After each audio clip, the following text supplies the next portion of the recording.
Welcome to the Neurodivergent Parenting Podcast. I'm Melissa Cox, and I will be your host. I'm here because, like you, I am trying to make sense of this beautiful mess of neurodivergent family life. Parenting is chaos with brief moments of order, but neurodivergent parenting is chaos on steroids.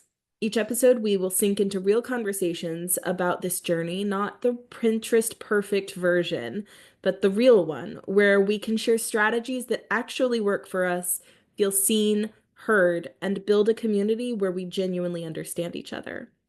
So, whether you're listening while pacing your kitchen for the 10th time today, or finally sitting still after everyone else has gone to bed, you're in the right place. Let's figure this out together, one beautifully chaotic moment at a time. Today, I have an amazing guest who I'm going to let introduce herself. Hi, Melissa. It'll be fun to have a conversation with you about parenting. I'm Faith Clark. I am an organizational health and inclusion specialist, and I got here through the lens of disability, neurovariance, with my kids and my own question about where our space is where we feel like we belong. And through advocacy, through all of the stuff, as they've grown, my work has changed. So now that they're adults, I'm like, how can they belong at work? And so my work shifted into inclusion in organizations. That's beautiful. I love talking to people about the way that their life just sort of naturally flows one thing into another, because it is so natural sometimes where we see the need and we want to meet it. Mm-hmm. And I think the best needs to meet are the needs that when you meet them, you meet your own. So my first business was in childcare for families of kids with autism. And I was training caregivers because I found the training that was being offered so inadequate for what I needed. And I wanted certain kind of people in my home. And so when I did it for other people, I was the beneficiary. We invited them in for trainings and, so it's like, what's the thing that you need? If you have the capacity to create it for someone else, then you can be the beneficiary of that and not feel like you're being pulled in multiple directions. Yeah. I mean, it also it feels really natural too, right? Because that's just a thing that you're naturally drawn to. Mm-hmm. So it makes it easier for us a Yeah. lot of the time. Yeah. I used to, when I was doing business coaching for parents, I would say the business should be the thing that at 2 o'clock in the morning, your kid hasn't slept all night. You've not slept. You're wired. The thing that you could do then, and that people call you for that thing, yeah, let's do that, right? Because they're this kind of making sure your household is stable so that you can do business. That doesn't work. What is It's that? not What kind of sustainable. fantasy is that? Like Yeah. you're waiting for the world to be perfect, and the world is never going to be perfect. Not this internal world that is my No. ecosystem here. Just gonna No. So, like I said, I usually like to start with, I don't know, a question about you, I guess. Like, so I know that so we had a brief conversation about not necessarily being neurodivergent, but do you have any special interests? Do you have any specific interests that are like have kept you just going through the years, like that have been like a through line? Yeah, I think it's not special interest in terms of topics, although I do have a few topics, but perhaps it's the way I become interested and kind of will latch on to a thing. So one example is I love theater. I love Broadway. I love musical theater in particular. So I'll watch clips of the shows that I love. I'll watch rehearsal scenes. I'll watch behind the scenes of rehearsal scenes. I will watch the backstory of the writing. I'll watch every person's backstory. Like there's a way that when I go in, I immerse myself in the whole context. Similarly, when I'm listening to music, if there's something that I'm really loving about a piece of music or a composition, it means headphones, it's just on repeat 15, 20 times. My kids are sick of the amount of times I've listened to that song. And I am like deconstructing. It's like, oh my goodness, they're doing a harmony split right there. And that's why I'm liking it so much. So there's a kind of I've listened to the Outlander books. I think I've run through all of them. There are now 8. The 9th one I'm waiting on, but I've listened to all 8 maybe 3 or 4 times. And each one is 40 something hours. And I'm just like, Yeah. all the Those are not details short books.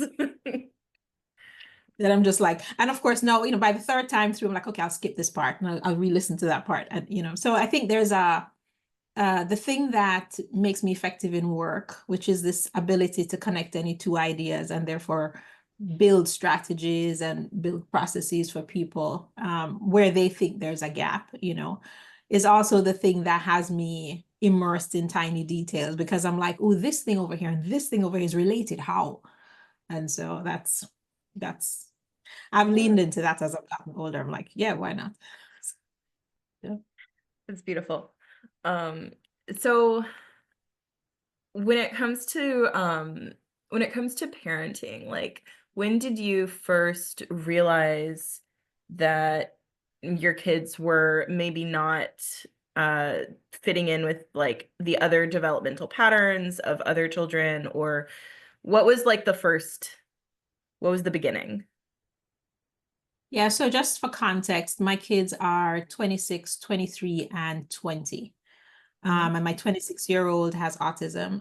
And so the beginning, it was the kind of 15-month window with my son where we noticed, his dad and I noticed something that looked like deafness, but it wasn't. Just not attending to what was being said. And so at first it was, hey, go get the thing, and he would get it. And then, a week or 2 later, it was go get the thing, and he'd get something different. And it was go get the thing, and he'd go and come back without anything. And then in a week or 2 later, it was go get the thing, and then he'd go and just didn't return. So there was this sense of, is he hearing what's happening here, what's changing? And his language also changed. He had, a regular toddler babble, and then that shifted into something more staccato. And so he had a classical looking regression. And I was like, what's happening? And my brain was saying autism. And I was like, no, let's not, but when I took him to the pediatrician, he also had, classic fascinations with visual elements. At the time, old school stereo had an EQ, and he'd watch it, and he was just like, this is amazing. He would watch the fan, to get him to change a diaper. It was turn the ceiling fan on, and it was just like, oh, this is awesome, and pressure on his body was just the thing that helped him calm. So I didn't know those things as related to sensory anything at the time. I just learned him as my baby. And so as the doctors were like, oh yeah, these and these and these and these things kind of create that profile. And I think at the time when I was assessing, I was pregnant with my daughter. And so one of the things that they told me was like, yeah, if your second child is a boy, at the time, what they were saying is 50% greater chance of autism in the second child. So I went in with as pregnant with my second child, I was aware of, there's this genetic piece and possibly, and so I kind of had eyes wide open for all the kids. My other 2 kids are more typical presenting, but because of how I had immersed myself in my son's development and trying to be supportive in a bunch of different ways, and also because of the business element of it, like how do I train people to actually offer care and support, then I really went into a sensory and below sensory and relational approach. And so I could easily see how my children were different. And so my little guy, my 20-year-old, was like, he was a late talker. He had some sensory differences, just far different from me and my son. He was very different from me. And so just what his body needed sensory wise would tick off my sensory system. And I was early in the day, me noticing that, okay, to offer him something that helped him, I had to be grounded first, because it would, and we homeschooled for 14 years. So we had a lot of time, all 3 of them with me, just kind of figuring out what are the ways that we can be grounded in our bodies and have relationships so that learning is easy or possible, so. Yeah. I appreciate like you mentioning the homeschool journey too, because so many neurodivergent parents, so many families end up homeschooling for multiple reasons. Is that something that you decided early, or that you kind of just ended up doing or that you were drawn to? Yeah, I think, I mean, both. I have been in education myself. I've been an educator for, I would say, about 30 years. And I do remember my first experience in the college classroom. I had second year students that were 19.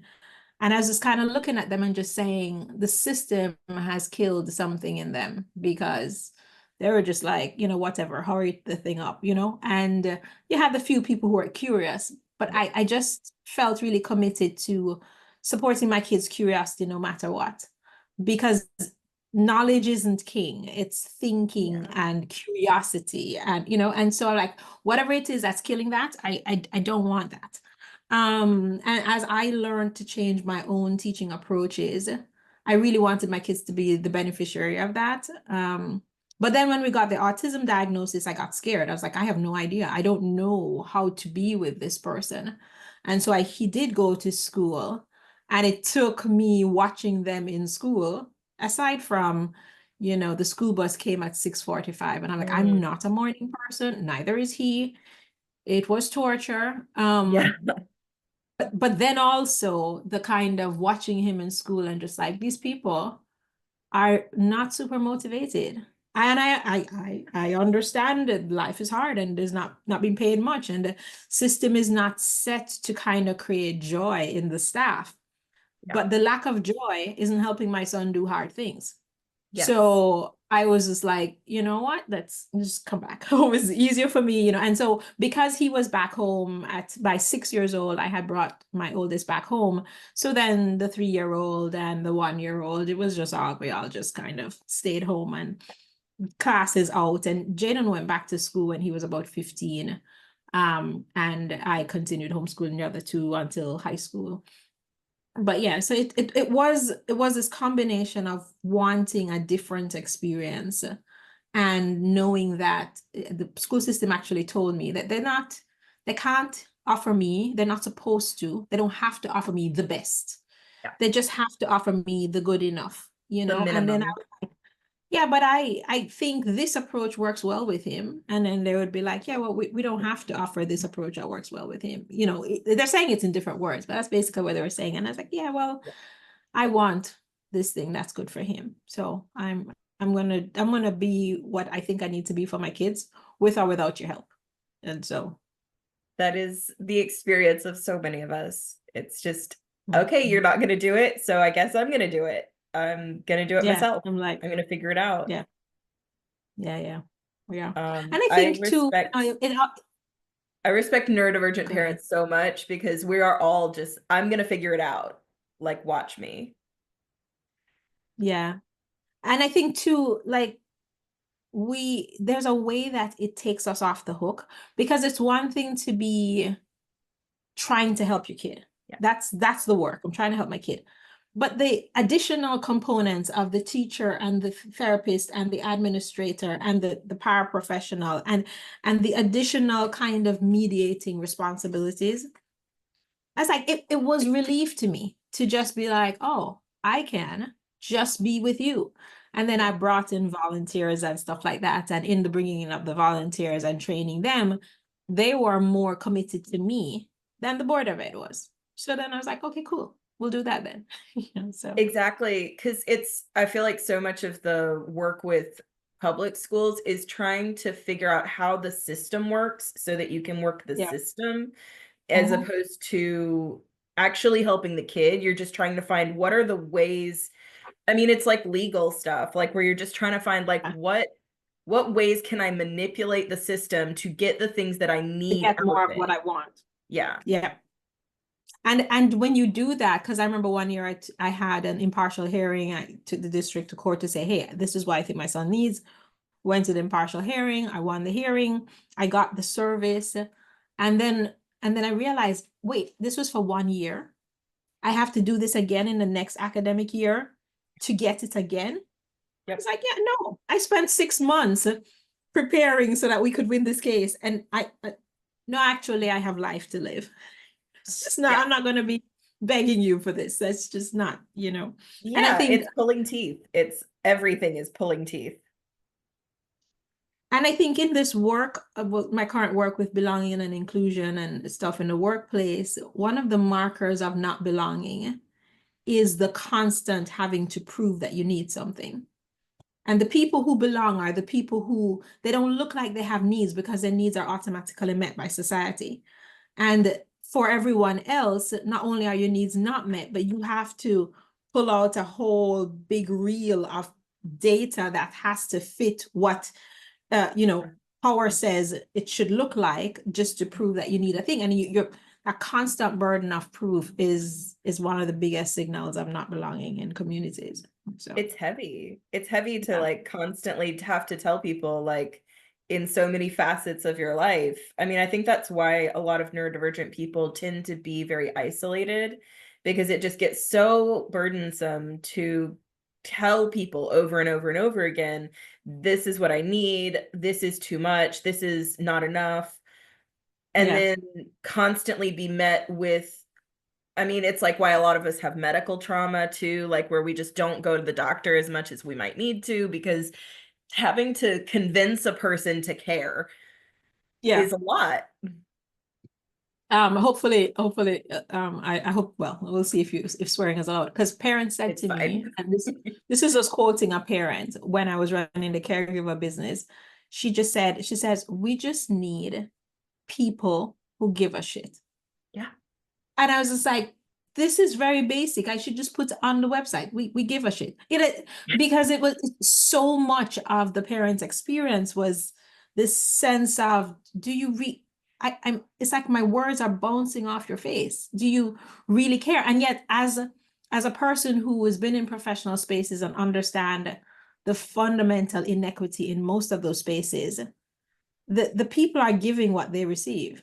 Yep. They themselves are under-resourced, not supported. Their own Yeah. multiply marginalized identities are being harassed every day. So then they're just like trying to get their rent or mortgage paid.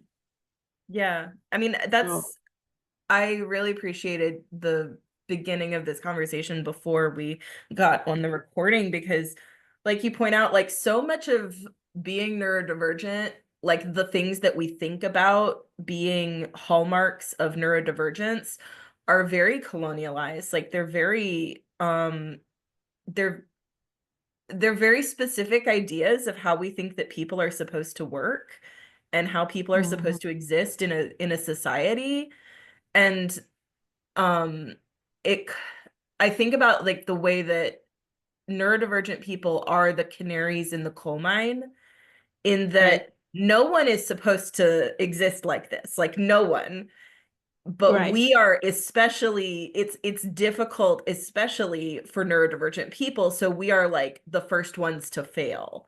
Like Mm, if the systems are not working, we are going to suffer first, and then maybe the neurotypical people might eventually realize that, but we will feel it more acutely. right, right.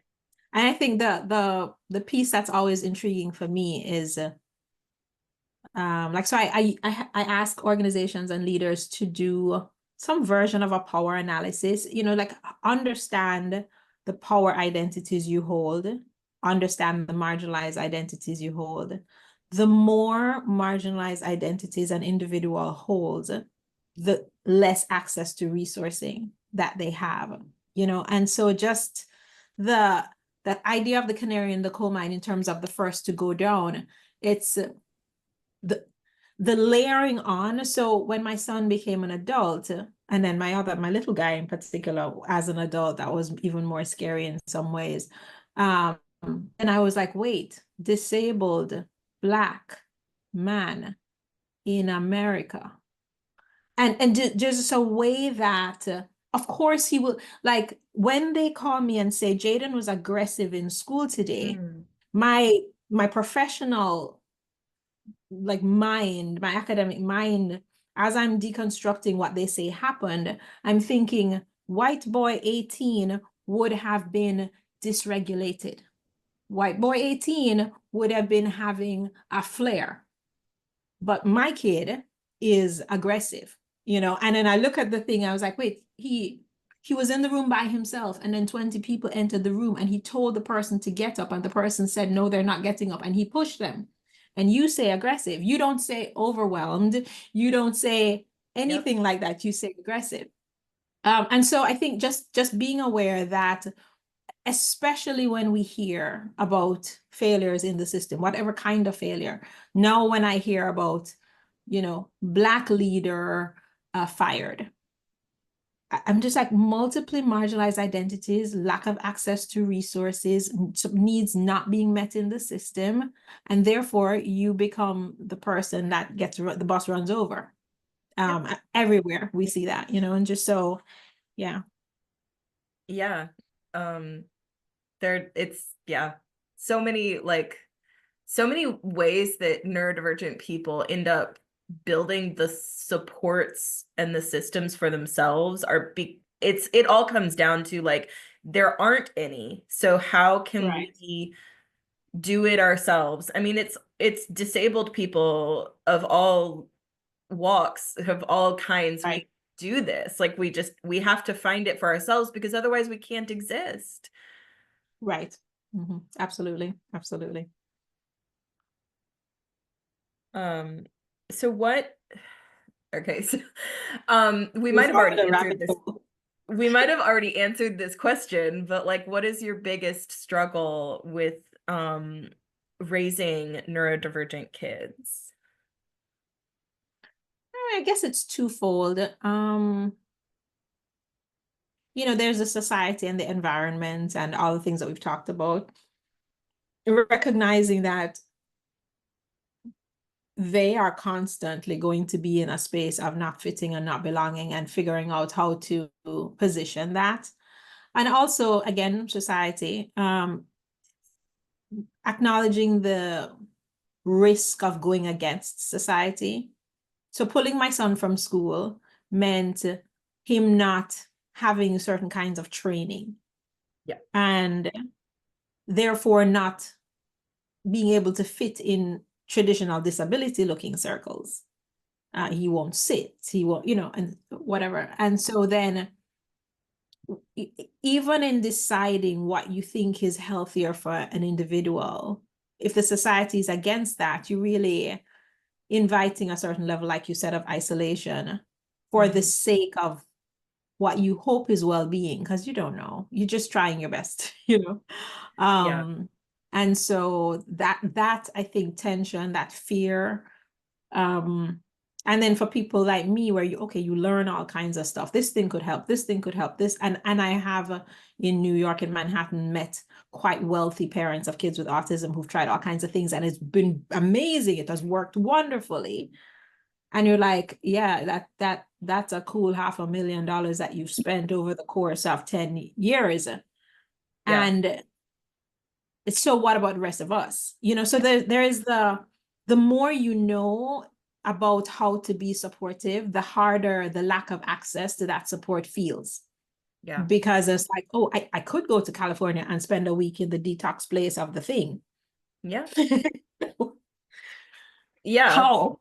In which version of myself? Yeah. If I could go to an ashram in France, like that I listened to a podcast of, that would be amazing. And I know that would be really restorative and help me just exist in the world. Yes. That's not going to happen, but it would be amazing. It would be amazing, right? So I think that the awareness of that gap and that tension is always the most difficult. I think though, to adult kids, adult offspring, and the kind of watching it play out in adult bodies. The fact is that as kids, these humans get older, the resourcing is less and less. Yeah. And like your ability to advocate for it, there's an exhaustion in the parenting experience. This is a long game, so how to argue in the same way for a 26-year-old as you did when he was 5. And then with my other 2 kids, and the balance between support and independence, that they need to execute on their own. They want to execute on their own, and executive functioning is, out. It's somewhere else. It's not It's here. it's it's not, yeah, it's not, it's not happening. And so the pitfalls, and again the intersections, in our family, queer identity, disability, blackness, immigrant status. And so when you just kind of, and then you just like, and then you don't know Layers. how to read the room. You don't know how to read the Yeah. room. Which And I is have, so dangerous it sometimes. feels like, as a parent, the feeling of, the danger. And when I could say, okay, we're just not going to be around those people, Yeah. right? Because you're 6 and you're 10 and you're 14, Yeah. and I can say that. And but you're 20 and 23, I can't say that. So I'm just biting my nails. I'm like, can I make sure your Find My's on? Let me put the Apple tracker in you, because there's Yeah. still a sense of what happens, what happens. And there is only trusting and hoping that you're building the kind of network and community, building skills. I think one of the things I've seen with my kids, in some ways still emerging, but that maybe it's a homeschooling, they know how to build multi-generational relationships. And so as I see them navigating some spaces, they're like, okay, this 40-year-old person is their friend, and this 18-year-old person is their friend. And in some ways, that kind of broadens the ability to be supported. And so you just hope that the skills are in place for that, while you try also to be in the friendship space, at friend mentor space, so that you still have influence to kind of speak in ways that's important. I think that is really important. And maybe one of the really big gifts about homeschool is the multi-generational friendships. Because I know growing up, I always got along with adults a lot better because hyperverbal autistic kids are thrilled to have an adult that will just Mhm. listen to them talk about whatever their special interest is. Mine happened to be Lucille Ball and I Love Lucy. So I would tell them everything that I knew about vintage television. But having those grown-ups, having more safe grown-ups is so Yeah, vital to yeah. happiness. Yeah, yeah. And I think we've missed that in again, colonizer frameworks and industrial models of kind of commoditizing human bodies. Um, that we've missed the kind of interconnectedness that humans just need, Yeah. across multiple, who is it? Bruce Perry, who said that, like in tribes, clans, whatever, spaces of 50 to 150 people, you had Hmm. one child to 6 adults. So Yep. there was and these adults are not 6 18-year-olds, 6 20-year-olds. It's just this Yeah. range of people that are influencing, supporting this life. And we, again, the way that life is happening now kind of reduces that. And that was definitely a big gift of homeschooling, just because my 3 years apart, my younger two were in classes together. And Yeah. because, especially with art, they were pretty exceptional, they were in classes with older kids, but they had friends who were younger than them, and it was all the same. And they Yeah. called my friends their friends. So it was, they just, Yeah. and I think that's definitely a benefit. Yeah. It's so nice. We do a co-op for my kids and I work at the co-op too. And it's just having the ability to have them all close enough that they can switch together and like they can all play outside. Like it's so beautiful too to watch like there's this very tall boy that's like he shot up over the last year or so and he's just like directing all of the smaller children. He's like, okay, we're gonna do a race, like we're gonna do a relay race. And it's just beautiful to watch that like connection too of like kids are meant to be not just with their like immediate peers. They are meant to be together. Yeah. And I think when, because mine went to school 13 and 16, the younger two. And I think in some ways, even though it was an alternative school with mixed age ranges, you can lose the importance then of a lot of the things you practice naturally in homeschool.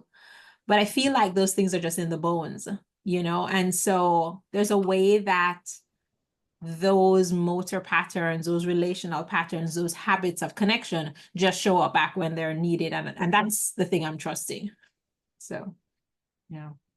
What do you feel has been like the biggest success of school, like of raising neurodivergent kids? Like what is the biggest joy, the biggest success, like the biggest thing that you've taken away from raising your kids? I think the biggest benefit to me, I'll go to the joy in a bit, but the biggest benefit to me is my own healing, my own awareness. I am a do for others, do with others person. I am an Enneagram 2. That makes me the savior and the helper. You're 4. Yeah. And so it's in some ways the care for my kids became an excuse to care for myself because I needed to model the things that I wanted them to be doing. And there are lots of moments when I was like, if this was your kid, what would you, And I was like, So many moments of right. asking myself, like, how would I treat my kid right now? Because I would never treat my kid the way that I treat myself sometimes. But even things like needing body work. I mean, we have Jaden, my son, gets body work every day. The person comes and does the protocol. I'm like, my body needs, it's just, So I think just that persistent reminder of well, first of all, the feedback of care to myself, and then the reminder to be a certain way has been a really big gift of parenting my humans and homeschooling. I think the other thing, I have 3 things, but the thing that has been a joy is to watch them in so many moments have exceptional compassion, whether it is for their siblings, but more so in the world. And sometimes that exceptional compassion is really, really hard, mixed in with high sensitivity that can lead to a lot of crisis. But just to watch them be open, be accepting, be present with such a wide range of difference in the world, it feels very affirming. It's like, like I did something right. We figured something out. Because I think I remember when my daughter was, what was it, 7, I was tutoring at home. So everybody was home. If she was 7, then there was my son with autism was like 9, and the little guy was 5 or 4. And the kid that came in to be tutored pointed to my son with autism and said, "What's wrong with him?" And she just answered, because he was probably running around making sounds or whatever. And she's like, "He's a Jaden." It's like, What do you mean? what's wrong with you? And so this sense of we can integrate difference, that's been a gift to me to watch them do that. And then to have had the privilege of offering homeschooling so that they could obsess about things. So my little guy, while struggling with math, still does. Oh my goodness. Wrote a scratch program to do the math. I was just like, so cool. While I couldn't figure out, is he hearing the story I'm reading aloud? Are you taking anything in? Are you actually listening? Like, do you At all? process Is there any of anything this? happening? Not yet. Then, Yeah. 2 twos, like maybe 3 months later, I'd see an iMovie that he created about the thing, and so it was just, it's kind of giving the full space. When I'm in the classroom now and I'm teaching and it's 8 weeks for a college semester, the system confines me and I can't really give space for a person to demonstrate their interest, their curiosity, and their learning in any of the ways that they could do it, so that I could even know how to guide that. And so to kind of watch over years, when they became teenagers, they got the opportunity to be professional illustrators for a small publishing house, and then to just see them lean into it. After a while, it became work, and so they were moving away. But they've together, my younger two together, have illustrated, I think, maybe 15 children's books, and Amazing. every book required them to learn something, because they were like, Yeah. okay, gonna do this, and I'm like, I don't know, and we're all together on Google or on YouTube trying to figure out how to get Adobe to convert the thing, how to make resolution, and just to lean into that was just really That's a gift. Yeah, that's my favorite thing about homeschooling is just leading with the interests. Like people ask me my style and I'm like, unschooling, I guess, because it's really just like, what are the things that we need to learn right now? Like, what are the things that Right. would help us get to whatever it is that's interesting next? And then, you go back and fill in the gaps of like, if there's something that feels like it's missing, or I don't know. Most of our day is nervous system regulation. It's Mhm. making sure that our bodies and our brains are regulated enough to do the things that we want and need to do. Right. Right. Yeah. I had a whole, like, we need to learn to read to learn. Hmm. And we need people not to steal your money. So we're just like, That's we're gonna true. do reading and we're gonna do some math, and Yeah. and within the context of that, then it was anything that was interesting. And so Yeah. if we're reading a book and we're like, well, what does this word mean? And we go look it up. And if we're reading, we spent like maybe 2 years on planets, because everybody was just like, oh, planets, and made characters out of the planets and the relationship between the planets. And so we just went to town. So We've been working through the human body for so many years. It's like a special interest of one of my kids because they just want to know all of the things like, why does our body do this? And why does our body do this? And how does this work? So we just work through different systems of the human body. And now they're doing yeah, forensics because they find that interesting. yep, yep, yep. Yeah, yeah. So that's been a joy. Yeah. I love neurodivergent conversations too because they just sort of like go weebly wobbly windy all over the place. It feels like that's how minds are, though, right? This idea of even a straight line in the mind. I'm like, I'm sure that's a construction. I don't know. Right. That's right. But It in the feels case of, like it feels like somebody like maybe somebody with some stronger OCD came up with the idea of how a conversation is supposed to go at some yeah, point, and then that's just like it was probably a landed gentry person, and like it's like how Edwardian fashion came to be, right?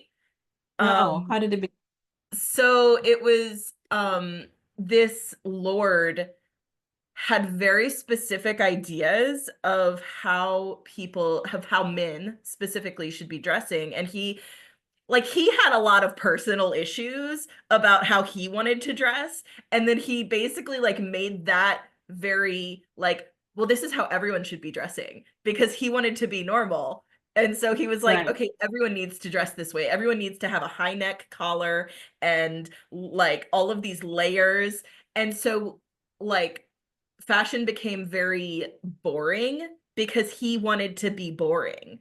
And he convinced Mm, enough of the people around him that, no, of I don't course. want to wear wigs and I don't want to wear makeup. I don't want to wear powder on my face. Like, none of that. We're all going to be very boring. And this is the reason why. Like, he came up with a reason to justify his own personal Hmm. issues. I mean, that's how power works, Exactly. Yeah, it's just, yeah. Somebody had a pet peeve, and then they decided this is how Double we're going to do down. it. They double down on it. I mean, I think it's a great freedom to be able to say, is it though? Is it really? And just that's been a privilege in with so much neurodivergence in our home. You just confronted with it all the time. And I Yeah. tell organizations that one of the fundamental issues with inclusion is we don't know how to be with difference. We've been taught, again, I think by the colonizer, that difference is bad. So we moralize difference. We make it into a character and a moral issue when it's just different, like a red flower and a blue flower, or, you know, like a mushroom and a tree. It's just diversity is part of biology. But somehow, you know, so when you have as much difference as I have at home, then I get to kind of be confronted with my own relationship to difference. My own, ooh, I felt tight in my chest when you did that. How come? And then to kind of track it back to whatever the stories are, and then get a chance to just look at that and say, you know, what do I want to really think about that? You know, so working through those stories that we didn't even realize were built into us at some point that we just absorbed. Yeah, of course. Like that is so much of the journey for me of parenting. It's like having to question myself of like, why do I even think that? Like, who gave me that? Right, right. Do I choose to think that now? Yes. And even then, having made the choice to think something different, can I just be patient with the fact that for 40 or 50 or 30 years, I thought that, so it's going to come back up, you know, and I'm going to this new thing that I think in another 10 years, I might think a different thing, and just to be gentle with that and just like, you know, just, yeah. The self-compassion is so important as a parent. Yeah. Just any parent. I hope that if nothing else, like they can take away that, like, just be compassionate with yourself and patient with yourself as much as you can be. Like, the world is scary. The world is terrifying sometimes, but like, you're still doing a really good job. Just because you show up and care. Like, you care. I think letting yourself be a human, so self-compassion, just kind of being in that experience with yourself. My son, my oldest with autism, spells to communicate, or can spell to communicate. His motor planning is still challenging for him. But the first time we saw that he could spell, he was 17. And I started learning to facilitate that with him. And as he would share his thoughts, his thoughts were so radically different from the thoughts I had about him, or I thought he thought, or whatever. And it can create a little bit of a like, oh my goodness, was I ignoring you all along? The real you that was inside there. And I remember one day he said, I know that you are doing your best. And there's a way that, like, his own compassion, his own awareness that while he is not having his needs met, he is not experiencing the thing that he might ideally want. The awareness that he can, you know, like, you're doing your best was a reflection back on me to just be like, in every moment, it's not even to critique my best as is it really your best, because you could do more, but just to be like, yeah, and in every moment I am doing my best, and my intention is love, and to kind of just be at peace with that, and allow everybody else to kind of have their experience and be at peace with it as well. He didn't have to be generous. He could have thought, you're being a crappy mom, but even if he had said that, I still would have been doing my best. But I was just grateful that he echoed those words back to me. And I was like, okay. I mean, that really is a reflection of you, of how you parented him. That, yeah, the grace that he gives you is the grace that you give the other people around you. That's good too. Yeah, just that reminder that we're all mirrors of each other. We're all reflecting each other in the space. And so, yeah, it's a good reminder. I saw that recently. His birthday came, and one of his siblings had not had the opportunity to do what they wanted to do for him. And so there was a lot of crying and a lot of sad expression and self-blame. And on the one hand, with one sibling, he was expressing a sense of invisibility. Once he was talking to the other one, he was saying, but I know you want to. And it was just like, can we continue to build our muscles to hold the duality? That there is a gap here between a person's needs and where the accessibility gap is just the space between the needs that a person has and what the system is able to offer, even in the home. So that gap does exist. And yet there is compassion on all sides for the fact that we're humans having a human experience, and those gaps exist, and so, yeah. I was gonna say, like, what, like, we've touched on some of it, but I guess, like, how do you handle other people's reactions and experience with you and your family? Like, how have you found a way to respond and interact with the world at large? I am still very much a mama bear, and regardless of the age of my kids, and I feel really grateful. My mom passed last year. And so in the reflecting on her passing, I was just like, I'm grateful to be my mother's daughter. Your age didn't matter. It's just, so I think I am often preparing people for my kids. Depending on the level of exposure that is going to be, I will straight up. Like there was one year when there were camp counselors, and I called up the ED of the program that they were counseling in, and I was like, hey, so listen, this is the deal, and this is what this means, and this is how this will be. These are the skills and the strengths, but these are triggers. And I'm kind of doing it behind, but I'm like, well, okay, fine.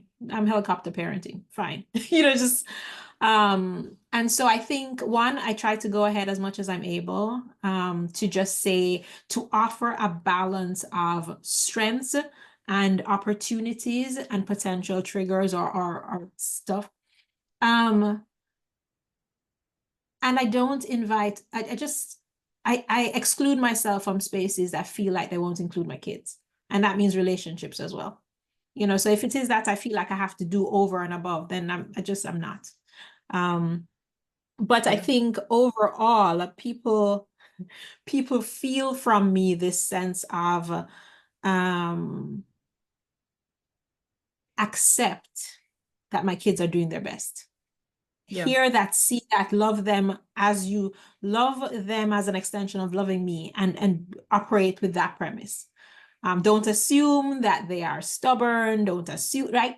And I kind of offer that way out ahead of me. And so I think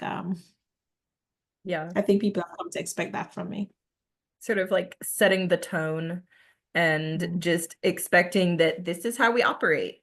Like if you cannot get with the program, you are welcome to leave.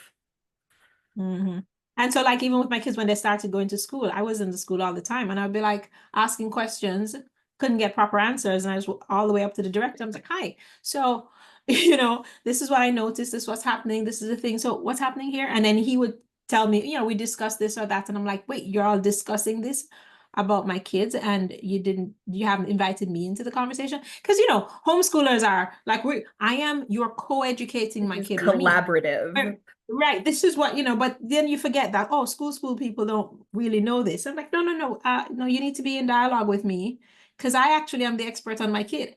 And so I could tell you what's going on, and then you'd have some information about, how to do the things, so I am, if I'm not ahead, then I'm right behind with questions and conversation. And because I'm just like, I even they're in college now, and I met a couple of the professors in, open house, and then at a performance, I made sure to reacquaint myself. Hey, Tommy, was so good. Oh, I'm so glad Zach did it. And then I'm like, I want you to see my face. I want you to know me, because if something's up, I'm gonna come and have a conversation. Just like, hey, Tommy, I don't know. I feel puzzled. So I struggle sometimes to balance that I don't know, the aggression, where I'm just like, hi, if you don't treat my people the way that you need to treat them, we're gonna have some issues. And I have to like pull myself back, like, like I'm gonna try to be nice first. I'm gonna try not to expect that you're gonna be terrible. yeah. I try. I do. lead with a certain amount. But I It think sounds like you do. I'm saying like I aspire to be that like welcoming and that like forward thinking. I think people see the kind of something else in the gentleness or in the Yeah. pleasantness, because people tell me, you know, people think I'm taller. Like they meet me here and they think I'm taller Yeah. than I am or bigger than I am, that I take up a lot of space and Energy. I'm no nonsense. I take Yeah. control of space, and I don't even know that that's the case, but I just want you to know that I'm serious about what I'm saying and that Yeah. I know my humans. So don't fuck it up. So, so that's yeah. Yeah. Yeah, just like I expect people to be good people. And if you can't be a good Yeah. people, then I will treat you like you're not a good people. Yeah.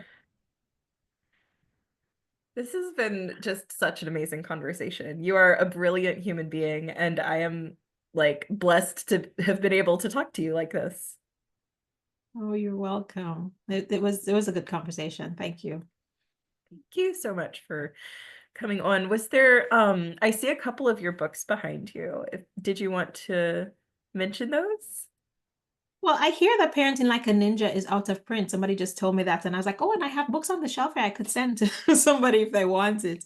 I don't even know what I would do to figure out how do books get out of print, and then what does that mean? My rabbit hole, my brain loves.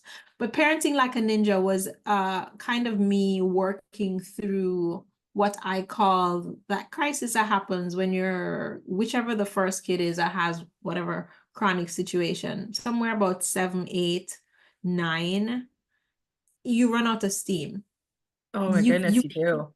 you just run out of steam, and so the kind of coming to Jesus moments, it's a kind of like how do I do this? So I did frame it through the lens of productivity.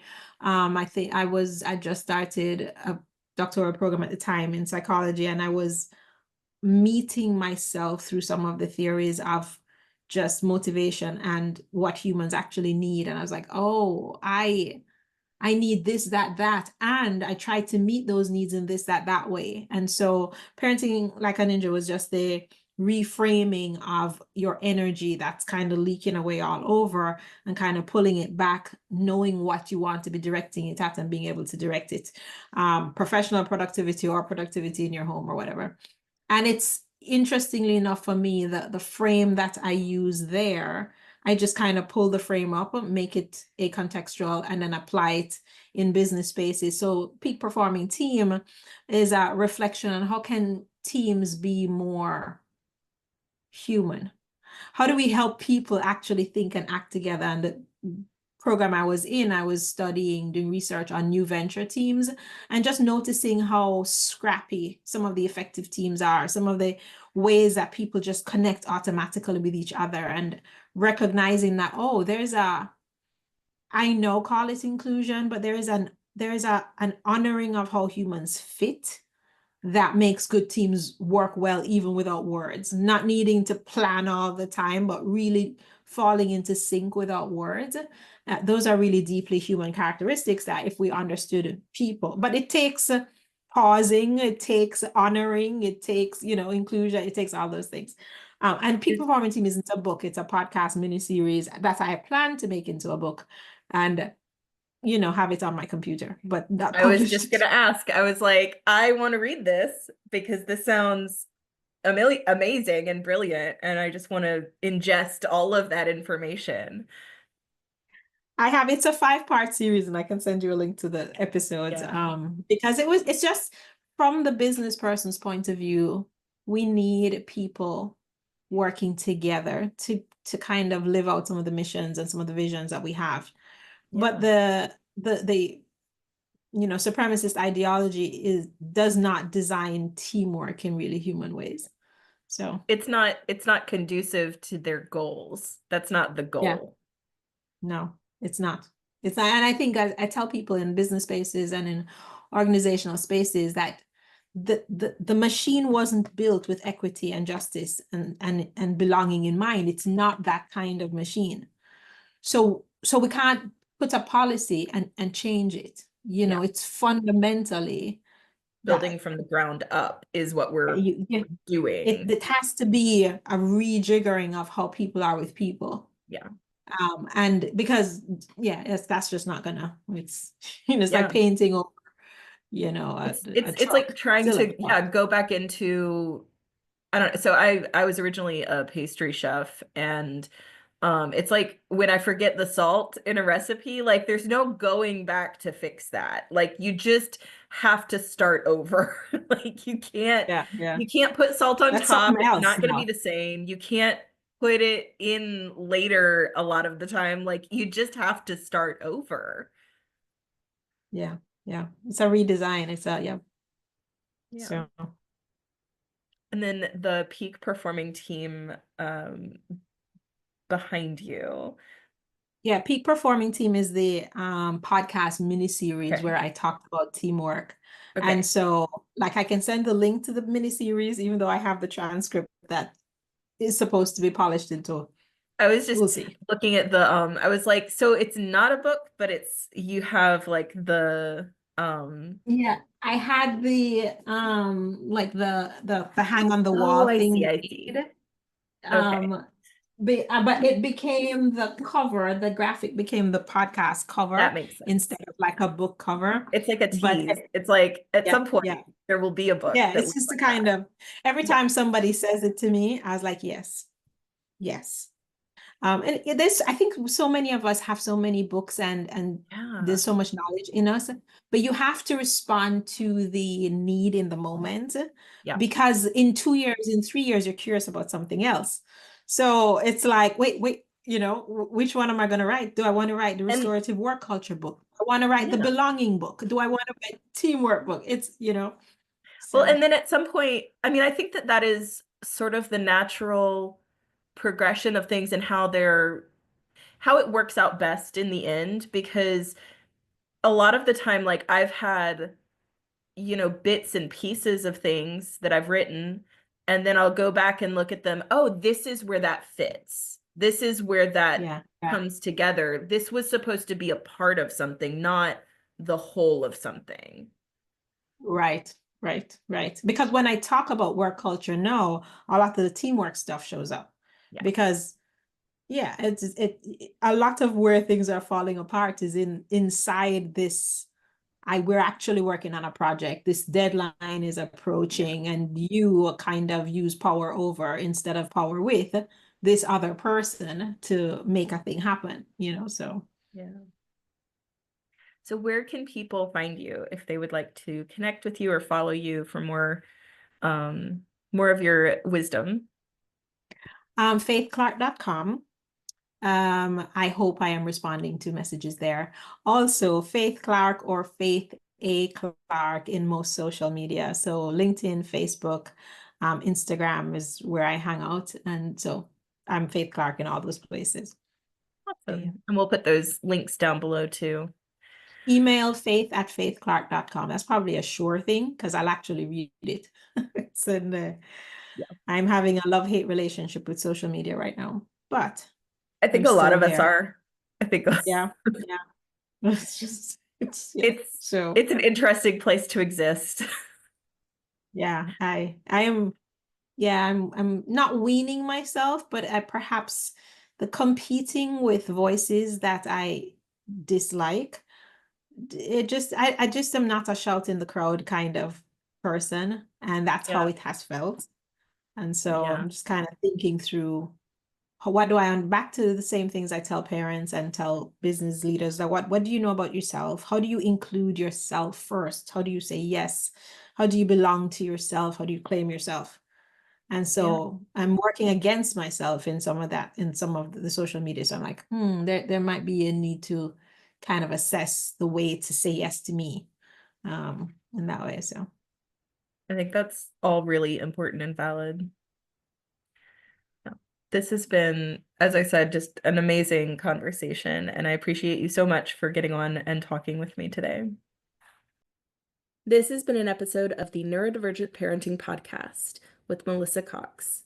We are part of the Neurodiversity Media Network. You can find the Neurodiversity Media Network on YouTube and anywhere that podcasts are. You can find Melissa Cox on Facebook at Melissa Cox, Blue Sky at melissa-cox.bsky.social, on TikTok and Instagram at living_with_disaster. And you can always catch us right here again for the next episode.